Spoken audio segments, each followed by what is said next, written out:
এত টাকা খরচ করেও কেকেআর কি ভালো একটি দল গঠন করতে পারলো না? কেকেআর কি ক্যামেরন গ্রিনকে 25.20 কোটি টাকা দিয়ে কিনে ভুল করে ফেললো? কেকেআর কি মুস্তাফিজকে 9.20 কোটি টাকা দিয়ে কিনে ভুল করে ফেললো? কেকেআর কি পাতি রানাকে 18 কোটি টাকা দিয়ে কিনে ভুল করে ফেললো? মুস্তাফিজ, পাতি রানা এবং ক্যামেরন গ্রিন একসাথে খেলতে পারবে কি পারবে না তা নিয়ে আলোচনা করব। বিশেষ করে মুস্তাফিজ একাদশে থাকবে কি থাকবে না তা নিয়ে আলোচনা করব এবং কেকেআর এর একাদশ কেমন হবে তা নিয়ে আলোচনা করব। কেকেআর কি আইপিএল 2026-এ চ্যাম্পিয়ন হতে পারবে নাকি পারবে না?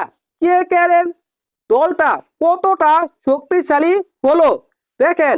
কেকেআর আগে থেকে রিটেন করেছিল 12 জন ক্রিকেটার এবং নিলাম থেকে কিনেছে 13 জন ক্রিকেটার। এই 25 জন ক্রিকেটার রয়েছে কেকেআর এ।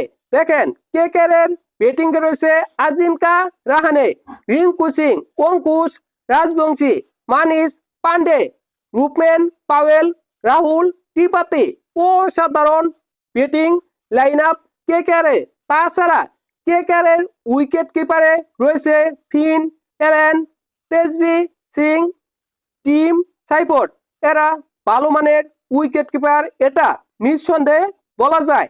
এবং কেকেআর এর অলরাউন্ডার বিভাগে রয়েছে অনুকূল রয়, রচিন রবীন্দ্র, রামনদীপ সিং, ক্যামেরন গ্রিন, নারায়ণ, দক্ষ কামরার এবং সাতক রঞ্জন। তাছাড়া কেকেআর এর বোলিং এ রয়েছে বৈভব আরোরার, হাসিদ রানা, উমরান মালিক, বরুণ চক্রবর্তী, মুস্তাফিজুর রহমান, পাথি রানা, কার্তিক ত্যাগী, আকাশদীপ, প্রশান্ত সুলাস্কি। কেকেআর এর বোলিং লাইন আপ অসাধারণ, দুর্দান্ত।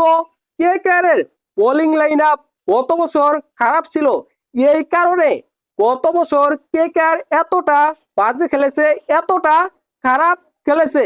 কিন্তু কেকেআর এবার মুস্তাফিজ এবং পাথি রানাকে কিনে নিয়েছে।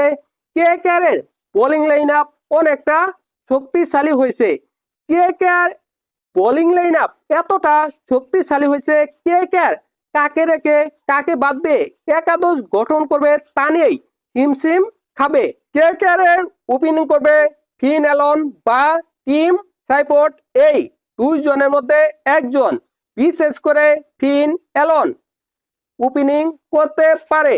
দ্বিতীয় ওপেনার হিসেবে থাকবে আজিঙ্কা রাহানে বা নারায়ণ। আজিঙ্কা রাহানে ওপেনিং হিসেবে থাকতে পারে, তার সম্ভাবনা অনেক বেশি। তাছাড়া 3 নম্বরে থাকবে রাজবংশী, 4 নম্বরে থাকবে ক্যামেরন গ্রিন। যেহেতু ক্যামেরন গ্রিনকে সর্বোচ্চ টাকা দিয়ে কিনেছে, তাই ক্যামেরন গ্রিনকে আগে ভাগে নামাবে এটা বলা যায়। 5 নম্বরে থাকবে রিঙ্কু সিং, 6 নম্বরে থাকবে রামনদীপ সিং, 7 নম্বরে থাকবে নারায়ণ, 8 নম্বরে থাকবে তেজবি সিং, 9 নম্বরে থাকবে হাসিদ রানা, 10 নম্বরে থাকবে মুস্তাফিজুর রহমান বা পাথি রানা। এই 2 জনের মধ্যে একজন থাকবে। দেখেন কেকেআর এর স্কোয়াডে একজন বিদেশি ওপেনার থাকবে, ফিন এলন বা টিম সাইফোর্ড। এই 2 জনের মধ্যে একজন বিদেশি থাকবে এবং ক্যামেরন গ্রিন খেলবে, এটা নিঃসন্দেহে বলা যায়। এই 2 জন বিদেশি প্লেয়ার অলরেডি খেলবে, এটা নিঃসন্দেহে বলা যায়।